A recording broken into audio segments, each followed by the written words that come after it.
अस्सलाम वालेकुम everyone. Previously हमने इन्वर्टर्स के अंदर single pulse width modulation discuss करा था कि हमने यहाँ पे पल्स विड्थ मॉड्यूलेशन कंट्रोल का टॉपिक स्टार्ट कर दिया था, जिसमें हमने SPWM डिस्कस कर लिया है प्रीवियस वीडियो के अंदर। ठीक है, अब हम लोग स्टार्ट करेंगे मल्टीपल पल्स विड्थ मॉड्यूलेशन। इसके नाम से हमें अंदाज़ा हो रहा है कि यहाँ पे हम बात कर रहे हैं मल्टीपल पल्स विड्थ मॉड्यूलेशन की। It means there will be multiple pulses at each half cycle. अच्छा, जब हमारा नंबर ऑफ पल्सेस मल्टीपल होंगी, इसकी वजह से क्या होगा, there will be a chance कि हमारे पास जो हार्मोनिक कंटेंट है वो क्या हो जाए, रिड्यूस हो जाए। तो अब यहाँ पे हमारे पास जो फिनोमेना अप्लाई हो रहा है वो कुछ इस तरह से है कि हमारे पास जो multiple pulse width modulation scheme है उसमें हमारे पास जो रेफरेंस सिग्नल और कैरियर सिग्नल की हम बात करते थे, तो प्रीवियसली अगर हम देखें तो हमारे पास क्या हो रहा था, यहाँ पे हमारे पास this is reference signal rectangular wave and this is carrier signal triangular wave. अब इधर हमारे पास जो कैरियर सिग्नल आ रहा होगा मल्टीपल पल्स मॉड्यूलेशन में, वो मल्टीपल ट्रायंगुलर वेव्स होंगी। प्रीवियसली हमारे पास क्या था, we just had a single triangular wave as a carrier signal. तो this is the big difference between single pulse width modulation and multiple pulse width modulation. इसके नाम से भी हमें ये चीज़ क्या है, अंदाज़ा हो रहा है। इसके अलावा इसमें और अगर हम बात करें कैरियर फ्रिक्वेंसी की, तो कैरियर फ्रिक्वेंसी एक्चुअली हमें यहाँ पे ये बताएगी कि कितनी बार क्या होगी, पल्सेस जनरेट होंगी एट ईच हाफ साइकिल। और जो हमारे पास रेफरेंस सिग्नल की फ्रिक्वेंसी होगी वो अगेन वही हमारे आउटपुट सिग्नल की फ्रिक्वेंसी डिसाइड करेगी। उसके अलावा हम मल्टीपल पल्स विड्थ मॉड्यूलेशन को एक और नाम देते हैं which is symmetrical pulse width modulation. तो इसको हम लोग इस नाम से भी कंसिडर करते हैं। उसके बाद अगर हमें number of pulses find out करनी हो फॉर ईच हाफ साइकिल, तो उसके लिए हमारे पास जो एक्सप्रेशन है वो है FC/2FO। FC हमारे पास अगर हम बात करें कैरियर फ्रिक्वेंसी है, FO हमारे पास आउटपुट फ्रिक्वेंसी है। तो नंबर ऑफ पल्सेस कुछ इस तरह से हमारे पास क्या होंगी, फाइंड आउट हो सकती हैं। और FC/F0 ये रिप्रेजेंट करता है मॉड्यूलेशन रेशियो को। तो ये हमारे पास MF के बराबर होता है, NPF के बराबर हो गया MF/2।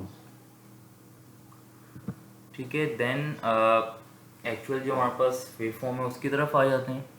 So here we have a reference signal rectangular wave और we have a carrier signal.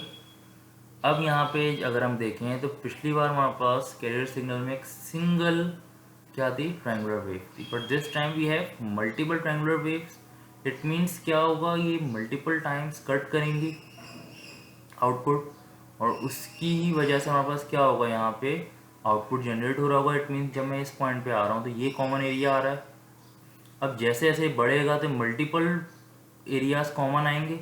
It means एक हाफ साइकिल में मल्टीपल टाइम्स हम क्या कर रहे होंगे, हम यहाँ पे गेटिंग सिग्नल प्रोड्यूस करवा रहे होंगे, जिसकी वजह से हमारे पास क्या होगा, EDC प्रोड्यूस होगा।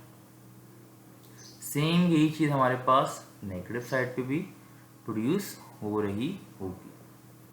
ठीक है, ये हमारे पास जो है ये पार्ट दिस इज अगर हम इसको देखते हैं, यहाँ से हमारे पास पल्स विड्थ आ जाएगी। ठीक है, और यहाँ पे अगर हम देखते हैं तो हमारे पास जो भी यहाँ डिले आ रहा है वो हम रिप्रेजेंट कर रहे होंगे अल्फा M से। तो इस तरह से हमारे पास क्या होगा, गेट सिग्नल जनरेट हो जाएंगे। ये हमारे पास थारिस्टर्स के लिए भी हो सकते हैं कि अगर हमारे पास क्या है, थारिस्टर कंट्रोल इन्वर्टर्स हैं तो उसके अंदर थारिस्टर के इनपुट पे भी क्या करते हैं, हम यही गेटिंग सिग्नल प्रोवाइड कर रहे होते हैं।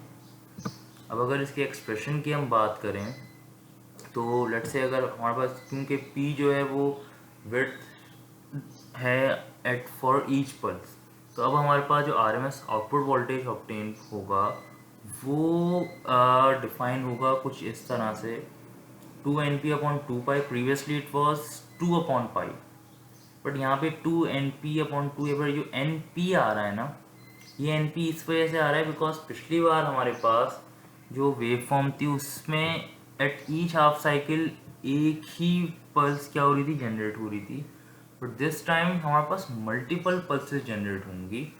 तो बाकी एक्सप्रेशन ये वही रहेगी, pi plus p/2, pi minus p/2 आ रही है, ये डिवाइड बाई एन पी जो इधर आ रहा है अगेन, ये इसी वजह से आ रहा है because last previously single pulse थी, दिस टाइम मल्टीपल पल्स है, तो एन पी रिप्रेजेंट कर रही है number of pulses at each half cycle.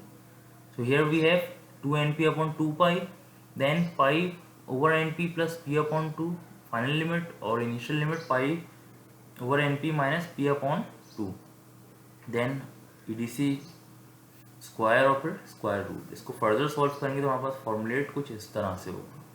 Previously अगर हम एक्सप्रेशन देखते हैं फॉर सिंगल पल्स मॉड्यूलेशन, तो वो थी EL/RMS बराबर था EDC अंडर रूट p/पाई के। दिस टाइम हमारे पास ये NP आ रहा है, NP रिप्रेजेंट कर रहा है नंबर ऑफ पल्सेस को, बिकॉज दिस टाइम वही जो सिंगल पल्स वाला काम था वो मल्टीपल टाइम्स हो रहा है एट ईच हाफ साइकिल, तो इस वजह से NP का फैक्टर इसमें इंक्लूड होके आ रहा। This is the expression to find out RMS output voltage for multiple pulse width modulation. ठीक है, तो ये हमारे पास यहाँ तक अभी हमने देखा मल्टीपल पल्स विड्थ मॉड्यूलेशन की वर्किंग, इसमें क्या चेंज था सिंगल पल्स मॉड्यूलेशन से वो हमने डिस्कस करा। ठीक है, अच्छा इसके बाद now we will see sinusoidal pulse width modulation. अच्छा, साइनोसाइडल पल्स विड्थ मॉड्यूलेशन में इसके नाम से अंदाज़ा हो रहा है कि यहाँ पे हमारे पास आइदर रेफरेंस या फिर कैरियर कोई एक जो वेव होगी वो साइनोसाइडल होगी।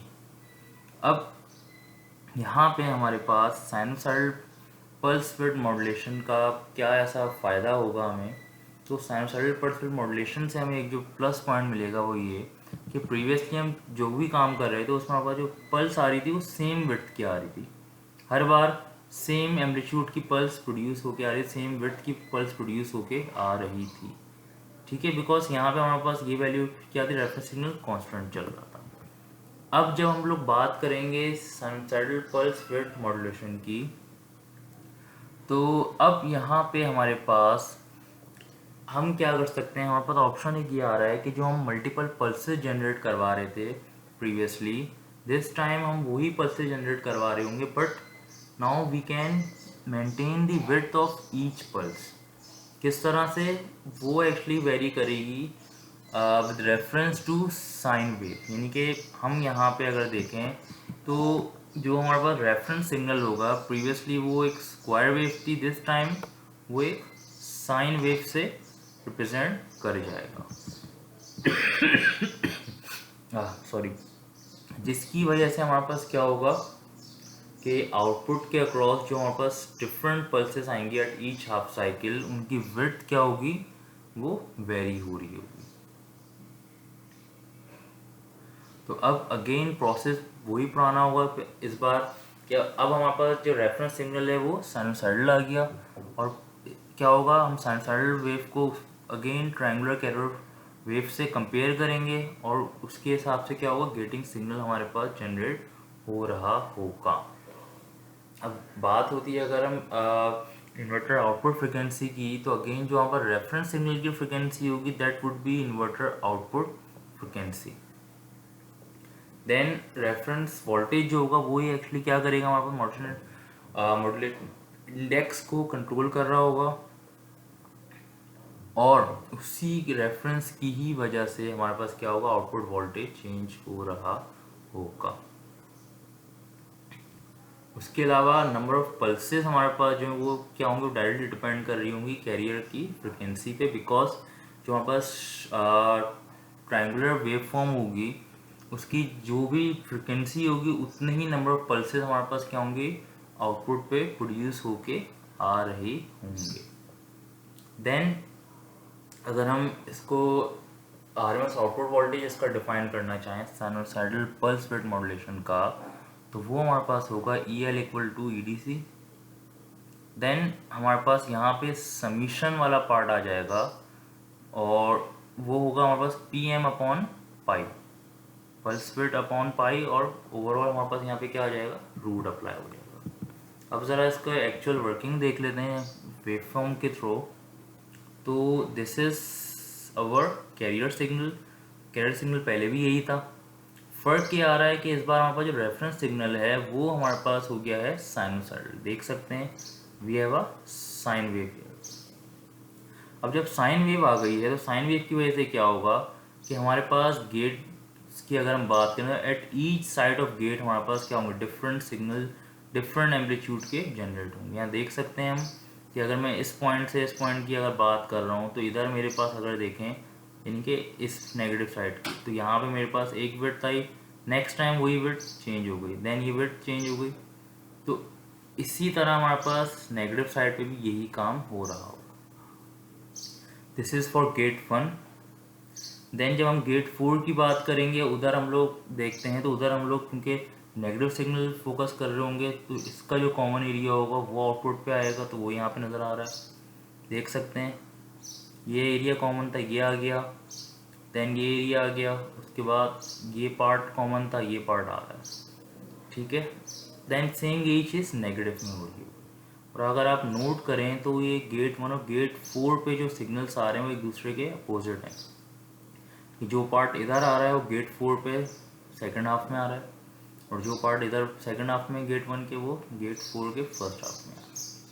और इनका जो डिफरेंस होगा, इनका जो कॉमन एरिया आएगा हमारे पास, ठीक है, इनका सॉरी जो डिफरेंस आएगा हमारे पास वो एक्चुअली हमारे पास कहलाएगा EDC, यानी कि आउटपुट वोल्टेज जो होगा वो इनके क्या होगा, इनके डिफरेंस से प्रोड्यूस होगा। यानी कि ये गेट 1 गेट 4 अगर है, इनका जो हमारे पास डिफरेंस आ रहा है, ये एरिया ये हमारे पास क्या होगा, आउटपुट का।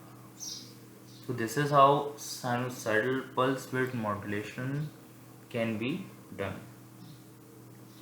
इसी को फर्दर देख लेते हैं इस वेव फॉर्म से। वहाँ पे हमारे पास इनके दो साइन वेव्स शो हो रही थी, यहाँ सिंगल है, इससे थोड़ी ये चीज़ और क्लियर होगी। तो यहाँ से अगर हम देख लेते हैं तो यहाँ पे जहाँ जहाँ ये क्या हो रहा है, कट कर रहा है, इन कॉमन एरिया जहाँ जहाँ आ रहा है वहाँ वहाँ हमारे पास क्या होगा, EDC प्रोड्यूस हो जाएगा, यानी कि इसके कॉमन एरिया से दोनों एंड पे। अब देख सकते हैं कि यहाँ पे हर पॉइंट पे क्या हो रही है, विड्थ पल्स की वेरी हो रही है। ये चीज़ हम लोग मल्टीपल पल्स विड्थ मॉड्यूलेशन में नहीं कर सकते थे। रीज़न ये था कि वहाँ पे जो हमारे पास रेफरेंस सिग्नल की हम बात करें तो वो हमारे पास रेक्टेंगुलर वेव थी, but this time we have a sinusoidal wave. तो इसी वजह से इसको हम लोग नाम दे रहे हैं sinusoidal pulse width modulation,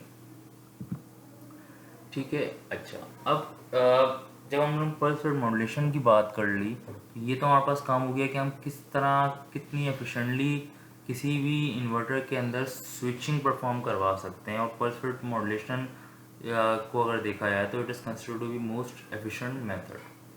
but still जो हमारे पास आउटपुट आ रहा होता है वो हमारे पास प्योर AC वेव फॉर्म नहीं होती, बट वो हमारे पास कहलाता है chopped AC voltage having no DC component. और उसमें हमारे पास क्या होता है, उसमें हमारे पास हार्मोनिक्स जनरेट होके आ रही होती हैं।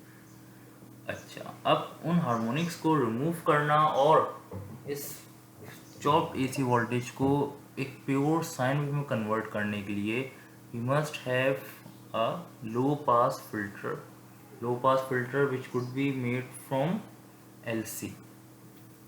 क्योंकि हम यहाँ पे देख सकते हैं इंडक्टर और कैपेसिटर को यूज़ करते हुए क्या होगा, we need to have a LC filter at the output of inverter।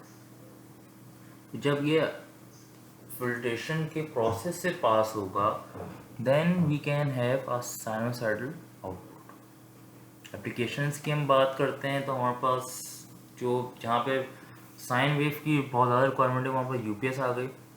यहाँ पे हमारे पास फिल्ट्रेशन बहुत अच्छी होना ज़रूरी है, बिकॉज हम यहाँ पे AC अप्लाइंसेस के अंदर इसको यूज़ कर रहे होते हैं। उसके अलावा हम AC मोटर ड्राइव में भी यही यूज़ करते हैं, बट वहाँ पे शायद फिल्ट्रेशन का रोल इतना स्ट्रॉन्ग नहीं होता है। तो ये भी हम इसको यहीं तक रखते हैं। इसमें थोड़ा सा एक पार्ट और है, वो भी अभी डिस्कस कर लें तो बेहतर है। वो हमारे पास आ रहा है कि जो मैं बार बार बात कर रहा होता हूँ हार्मोनिक्स की, कि हार्मोनिक्स हमारे पास आती हैं, थर्ड हार्मोनिक, फिफ्थ हार्मोनिक। तो ये हार्मोनिक्स हैं क्या? तो ये हमारे पास एक इन्वर्टर का आउटपुट आ रहा होता है। अब इस आउटपुट के अंदर अगर मैं कहूँगा ना फंडामेंटल कंपोनेंट, वो कुछ इस तरह रिप्रेजेंट हो रहा होगा एट n=1, यानी कि एट 50 हर्ट्स। फिर हमारे पास थर्ड हार्मोनिक प्रोड्यूस हो रही होगी एट 150 हर्ट्स। तो यहाँ देख सकते हैं इसकी फ्रिक्वेंसी और इसकी फ्रिक्वेंसी में फ़र्क है। इसकी फ्रिक्वेंसी 50 हर्ट्स है, इसकी फ्रिक्वेंसी 150 हर्ट्स है। देन फिफ्थ पे आएंगे, इसकी फ्रिक्वेंसी 350 हर्ट्स होगी। तो इसी हिसाब से हमारे पास वोल्टेज भी क्या होता है, डिवाइड होता जाता है।